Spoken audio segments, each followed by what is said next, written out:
Hi everyone, Lee Fan here. Today we are going to talk about tubeless wheels and how a tubeless wheel is set up. On traditional wheels, you have the wheel in the rim, and for a traditional wheel, you will have a rim strip of some sort to protect the tube from the spoke holes and anything that's metal and edgy.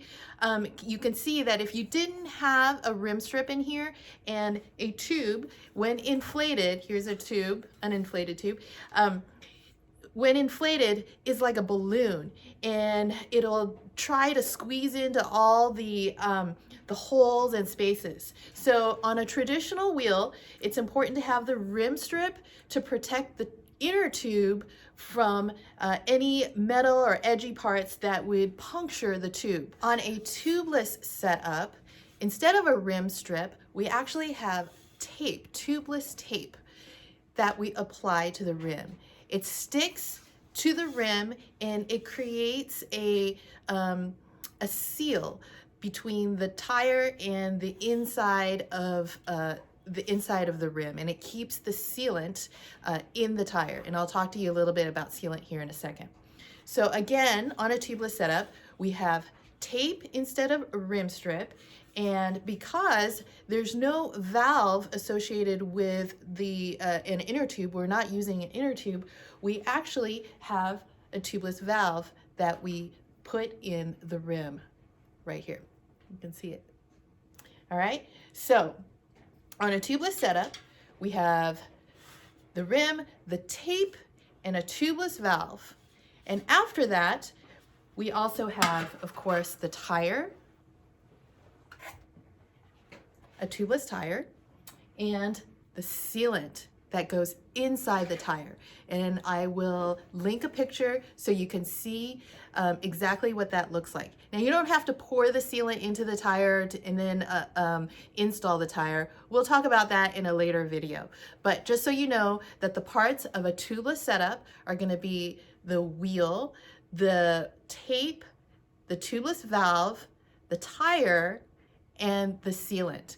Now, what is the difference between a tubeless wheel and a non-tubeless wheel? Like, how do you know? Well, it's in the design of the rim. So a tubeless ready wheel or rim is designed with a different rim profile. So it's really important, if you're considering a tubeless setup for your bike, to do some research on the wheels that come with your bike, the rims in particular, and see if they're tubeless compatible. You'll want tubeless compatible rims and tubeless compatible tires.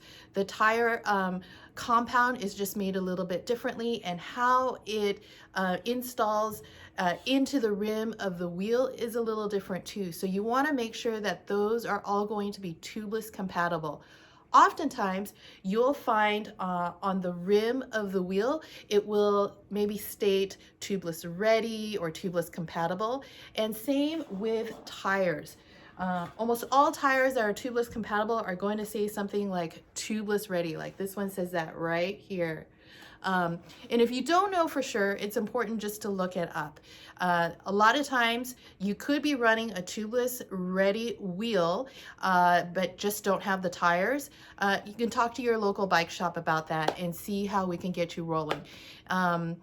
Unfortunately, we don't recommend converting non-tubeless ready wheels to tubeless. It just doesn't work super well, and you're always you might be in danger of the tires not staying on the rim properly. So it's important to go by manufacturer recommendations in this particular case. So if you have any questions about tubeless setups, tubeless ready wheels, just comment below and I'll be happy to try and answer those. Thanks for watching and have a great day.